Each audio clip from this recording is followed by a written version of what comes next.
আসসালামু আলাইকুম প্রিয় বন্ধুরা, সকলে কেমন আছেন? আশা রাখি সকলে অনেক ভালো আছেন। বন্ধুরা, আপনারা দেখতে পাচ্ছেন আমার হাতে একটি ফোন, আর এই মুহূর্তে এই ফোনটিতে প্রবলেম হচ্ছে যে এটাতে কোনো সাউন্ড বাজে না। অর্থাৎ আমরা যদি কোনো রিংটোন বাজাই তাহলে কিন্তু এই ফোনটাতে কোনো সাউন্ড বাজে না। ফোনটা কিন্তু এখন কোনো সাইলেন্ট মোডে নাই এবং এটাতে কোনো হেডফোন লোগো এই প্রবলেমটাও নাই, কিন্তু তবুও আমাদের এখানে কোনো সাউন্ড বাজছে না। তো এইবার আমি আপনাদেরকে এই ফোনটাতে একটু রিংটোন বাজিয়ে দেখাবো যে কোনো সাউন্ড বাজে কিনা। দেখতেই পাচ্ছেন এটা কিন্তু জেনারেল মোডে আছে।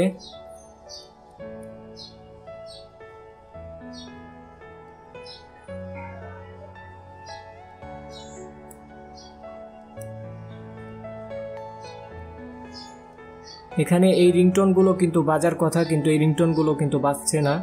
তো এইবার আমরা এই প্রবলেমটিকে সমাধান করার চেষ্টা করব। বন্ধুরা, এর আগেও এই ফোনটিতে স্পিকার চেঞ্জ করা হয়েছে, কিন্তু তবুও এই প্রবলেমটি সমাধান হয়নি। কিন্তু যদি আমাদের কাছে এমন একটা ফোন আসে যেই ফোনটাতে আমরা বারবার স্পিকার চেঞ্জ করার পরেও প্রবলেমটি সমাধান হচ্ছে না, তাহলে আমরা কিভাবে এই ছোটোখাটো প্রবলেমগুলো সমাধান করতে পারবো, এই বিষয়টাই আমি আপনাদেরকে দেখাতে চলেছি। বন্ধুরা, ফোনের যে রিঙ্গার স্পিকারটা থাকে, এই স্পিকারের একটা ডায়াগ্রাম আছে। এই ডায়াগ্রামটা আমরা আগে একটু দেখে নিব, তাহলে আমাদেরকে এই কাজটা সলিউশন করতে খুব সহজ হবে। তো আপনারা দেখতে পাচ্ছেন যে এখানে একটা স্পিকারের লাইন, স্পিকারের দুটা লাইন থাকে, একটা হচ্ছে পজিটিভ এবং একটা হচ্ছে নেগেটিভ। এই লাইন দুটো যখন আইসির মধ্যে ঢুকবে, যদি অডিও আইসি থাকে তাহলে সরাসরি অডিও আইসির মধ্যে ঢুকবে, আর যদি মোবাইলে অডিও আইসি না থাকে তাহলে সিপিইউর মধ্যে ঢুকবে। তো এই লাইন দুটো ঢোকার সময় আপনি খেয়াল করবেন যে এখানে দুইটা ডাবল কয়েল অথবা ডাবল রেজিস্টর ব্যবহার করা হয়। কিছু কিছু ফোনে ডাবল কয়েল ব্যবহার করা হয় আর কিছু ফোনে ডাবল রেজিস্টর ব্যবহার করা হয়। এটা প্রত্যেকটা মোবাইলেই এরকম ডাবল কয়েল অথবা ডাবল রেজিস্টর ব্যবহার করা হবে, হোক সেটা অ্যান্ড্রয়েড ফোন অথবা বাটন ফোন হোক।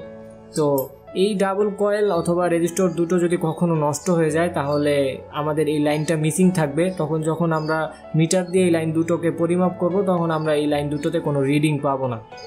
তারপর যদি আমরা এই লাইন দুটোতে রিডিং পাই এবং ডাবল কয়েল এবং রেজিস্টর দুটো যদি ভালো থাকে, তাহলে আমাদেরকে নেক্সট স্টেপে কাজ করতে হবে যে আইসির পরিবর্তন করতে হবে। যদি অডিও আইসি হয় তাহলে আমাদেরকে অডিও আইসি পরিবর্তন করতে হবে, আর যদি সিপিইউ হয় তাহলে আমাদেরকে সিপিইউর উপর কাজ করতে হবে। তো চলুন আমরা এবার প্র্যাকটিক্যালি দেখে নিই। এটা যেহেতু একটা বাটন ফোন, তো এর জন্য এই মোবাইলে অডিও আইসি নাই এবং এটাতে আছে একটা সিপিইউ। তো আমাদেরকে প্রথমে যেই কাজটা করতে হবে সেটা হচ্ছে এই লাইন দুটোকে পরিমাপ করতে হবে, দেখতে হবে যে লাইন দুটোতে মানে মান আছে কিনা, রিডিং আসে কিনা। তার জন্য আমরা এই স্পিকারটাকে প্রথমে খুলে নিব, একটা লাইন খুলে নিব।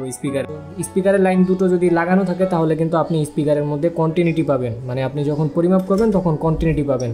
তো আমরা মিটারটাকে বাজার মোডে রাখলাম,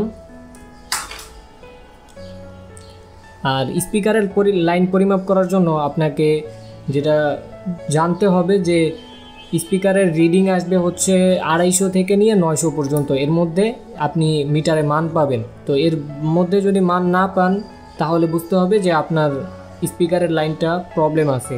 আমি পজিটিভ লাইনটাকে গ্রাউন্ডে রাখলাম আর নেগেটিভ লাইন নিয়ে স্পিকারের এই নেগেটিভ লাইনে ধরলাম। দেখতেই পাচ্ছেন যে এখানে আমরা 444-এর মতো মান পাচ্ছি, আর পজিটিভ লাইনে ধরার পরে এখানেও আমরা রিডিং পাচ্ছি, কিন্তু তবুও আমাদের স্পিকারটা বাজছে না। তো আমরা একবার স্পিকারটা পরিমাপ করি যে স্পিকারটা ঠিক আছে কিনা।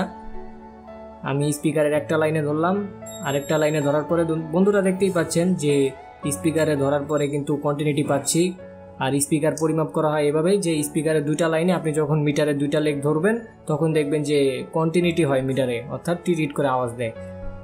তো স্পিকারও ঠিক আছে আর এই লাইনটাও ঠিক আছে। এখন আমাদেরকে যেটা করতে হবে যে এখানে যে ডাবল কয়েল অথবা ডাবল রেজিস্টর ব্যবহার করা হয় সেটার দিকে আমাদেরকে দেখতে হবে। বন্ধুরা দেখতেই পাচ্ছেন এখানে যে রেজিস্টরটা আছে এটা হচ্ছে এইটার রেজিস্টর, মানে স্পিকারের দুইটা লাইন থাকবে, দুইটা লাইনের দুইটা রেজিস্টর ব্যবহার করা হয়। তো একটা রেজিস্টর আছে, আরেকটা রেজিস্টর এখানে হয়তো নাই। এই ফোনটা আসার খেয়ে এই প্রবলেমটা হয়েছে, তো হাত থেকে পড়ে যাওয়ার পরে সম্ভবত এই রেজিস্টরটা খুলে পড়ে গেছে। এখন যদি আমরা এখানে জাম্পার করে দিই অথবা সেম একটা অডিও যে মানে রিঙ্গার স্পিকারের লাইনের যে রেজিস্টর আছে সেখান থেকে একটা রেজিস্টর এনে যদি এখানে লাগিয়ে দিই তাহলে কিন্তু আমাদের এই প্রবলেমটি সমাধান হয়ে যাবে। তো দেখুন আমি এবার এই লাইনটাকে জাম্পার করে দিই, তারপরে দেখব যে আমাদের এই প্রবলেমটি সমাধান হয় কিনা।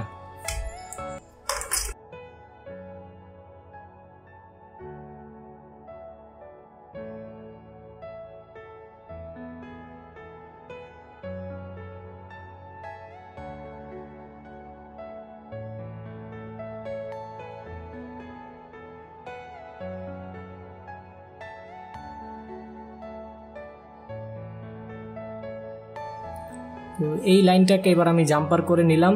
এবার স্পিকারের এই লাইনটাকে আমি লাগিয়ে মোবাইলের মধ্যে ফিটিং করে দেখব যে আমাদের এই প্রবলেমটি সমাধান হয় কিনা।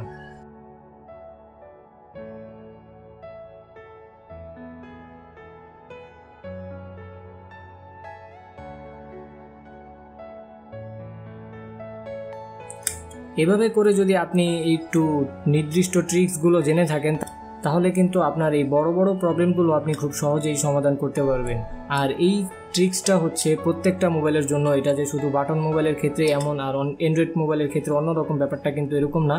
তবে কিছু ভিন্নতা আছে, তবে এগুলো হচ্ছে বেসিক জিনিস, এগুলো অবশ্যই আপনার জানা থাকতে হবে, তাহলে আপনি অ্যাডভান্স লেভেলের যে কাজগুলো আছে সেগুলো খুব সুন্দরভাবে করতে পারবেন। এবার আমি ফোনটাকে চালু দিয়ে দেখি আমাদের এই প্রবলেমটি সমাধান হয়েছে কিনা।